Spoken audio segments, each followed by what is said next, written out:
8:15 के करीब ब्लैकआउट हो गया था। साथ में बम चलने की आवाज़ें आनी शुरू हो गई। हम लोगों ने सोचा पता नहीं क्या बात होगी, बाहर आकर देखा तो गोले चल रहे थे।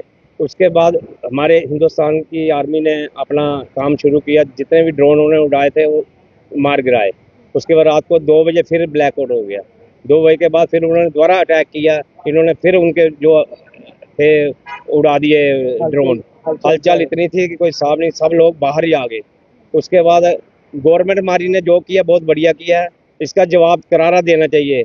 हम लोग तो कहते हैं एक बार जो जंग है मुका देनी चाहिए, इनका जो रोज का काम है वो खत्म होना चाहिए, कोई उग्रवाद बचना नहीं चाहिए।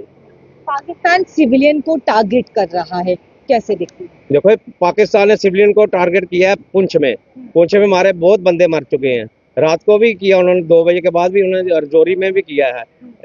इन्होंने जो हमारी सरकार है, इन्होंने सिविलियन पे कोई अटैक नहीं किया। अब हम तो कहते हैं कि सिविलियन को भी इन्होंने लेना चाहिए, ऐसी वार करनी चाहिए। पाकिस्तान जो सिविलियन पे अटैक कर रहा है, कोशिश कर रहा है, क्योंकि जम्मू पठानकोट उधमपुर बीती रात जिस प्रकार से अटैक करने की कोशिश की गई, इसे किस तरीके से देखते हैं? नहीं, इससे ये तो बहुत गलत बात है।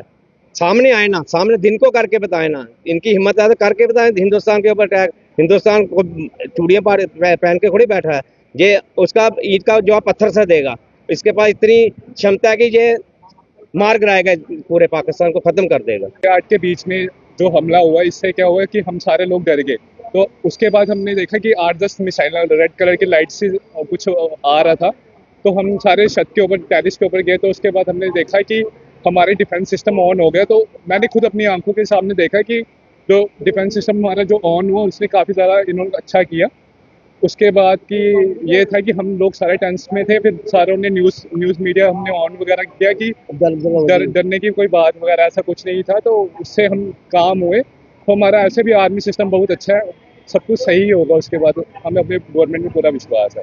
पाकिस्तान जो सिविलियन को अटैक करने का प्रयास कर रहा है, किस तरीके से देखते हैं? मैम ये अच्छा तो नहीं है। देखो ये हमने ऐसा मिलिटेंट पे कार्रवाई की थी। ये जो कर रहे हैं तो सिविलियन भी कर रहे हैं। देखो करना है तो डिफेंस में वार सिस्टम करें, ऑन करें। या तो इंडिया को वैसा कोई स्टेप उठाना चाहिए कि पीओके लेना चाहिए उसको। अब नेक्स्ट चाहे हमारी पीओके में होनी चाहिए। क्या लगता है कि जिस प्रकार से भारत ने पाकिस्तान को मुंहतोड़ जवाब तो दिया, ऑपरेशन सिंदूर से सक्सेसफुल रहा है, लेकिन अब क्या ऐसी कार्रवाई, ऐसा क्या जवाब पाकिस्तान चाहता है कि जिससे वो पूरी तरीके से जो है वो अपना मुंह बंद कर? मैम मुझे तो ये लगता है क्योंकि वो पढ़े लिखे तो है नहीं है ना, उनका कुछ ऐसा सिस्टम है कि ऐसा कोई कुछ कर पाए। इनके पास यही है कि इनका कुछ कानून सिस्टम है ही नहीं है। और जो इनका चला रहा है तो वो मिलिट्री चला रहा है। अब इनको ख़त्म कर देना चाहिए और कुछ नहीं है। 8:30 बजे हमने देखा, उधर बहुत लोग देख रहे थे ऊपर छतों पर चढ़कर। तो हमारी दुकानें खुली थी, हम तो घबराए नहीं। हमको पता है मोदी, हमारा जो सिस्टम मिला हुआ है S-400, पूरा एक एक करके उसने सब खत्म कर दिया। उसके बाद फिर हमने हमले शुरू किए। फिर 11 बजे फिर हमारे जाए, अब उनका पता नहीं, अब वो बताएंगे कुछ नहीं कि क्या हुआ क्या नहीं, तो बाद में पता चलेगा कि क्या हुआ है। ये सिविलियन को टारगेट कर रहे हैं। हमारे हिंदू हैं, ये लिहाज करते हैं कि नहीं ऐसा नहीं होना चाहिए। अब देखो क्या करते हैं, आगे क्या बनता है। अब उनको एक अच्छा मुंह तो जवाब देना चाहिए और कोई इंडिया को कोशिश करनी चाहिए कि पीओके पे भी अपना राय होना चाहिए। जो भी कर रहे हैं वो गलत कर रहे हैं। हमारे को अब उनको जवाब देना ही पड़ेगा, इससे उनका इलाज करना ही पड़ेगा।